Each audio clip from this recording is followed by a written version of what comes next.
نحمده ونصلي على رسوله الكريم اما بعد قال النبي صلى الله عليه وسلم انما الاعمال بالخواتيم رواہ البخاری او کما قال علیہ الصلاۃ والسلام۔ میرے نبی نے فرمایا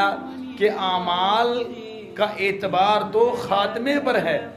خاتمہ کیا ہے وہاں فیصلہ ہوگا کہ پوری زندگی عمل کیسا تھا۔ اس لیے انسان عمل کرتا ہے پوری زندگی، انسان کو اپنا نظریہ لے کے چلنا چاہیے اور انسان کا فیصلہ اس کے خاتمے پر ہوگا۔ اگر خاتمہ ہمارا ایمان پہ ہو جائے، خاتمہ ہمارا اسلام پہ ہو جائے، خاتمہ ہمارا ختم نبوت پہ ہو جائے، خاتمہ ہمارا عشق رسول پہ ہو جائے، خاتمہ ہمارا اللہ اس کے رسول کی محبت میں ہو جائے، خاتمہ ہمارا دین کی خدمت میں ہو جائے اور دین کی خدمت کرتے کرتے ہماری موت آ جائے، تو پھر ہم یہ کہہ سکتے ہیں کہ ہماری پوری زندگی اللہ اس کے رسول کے نام پہ لگی ہے۔ لیکن میرے بھائیوں، اگر آخرت میں نعوذ باللہ اللہ معاف کرے ہمیں جو ہے کلمہ نصیب نہ ہوا، اگر ہمیں آخر میں دین کی محبت نصیب نہ ہوئی، اگر ہمیں آخر میں حضور کا ساتھ نصیب نہ ہوا، اگر ہمیں آخر میں صحابہ کا ساتھ نصیب نہ ہوا، تو یقین جانے وہاں پر فیصلہ ہوگا کہ واقعی جو دنیا کے اندر رہ کے میں زندگی گزار کے آیا ہوں، عمل کر کے آیا ہوں،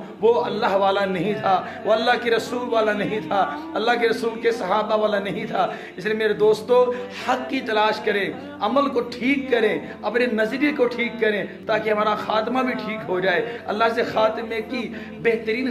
خاتمے کی بھی دعا کرنی چاہیے کہ اللہ تعالی ہمارا خاتمہ بھی اسلام پہ کرے، خاتمہ بھی ایمان پہ کرے، تو اللہ جل شانہ ہم سب کا خاتمہ ایمان پہ کرے، ایمان والوں کا ساتھ دے، صحابہ کا ساتھ دے، نبی کا ساتھ دے، اولیاء اللہ کا ساتھ دے۔ اللہ سے دعا ہے کہ اللہ جل شانہ ہم سب کو اپنا بنا لے۔ السلام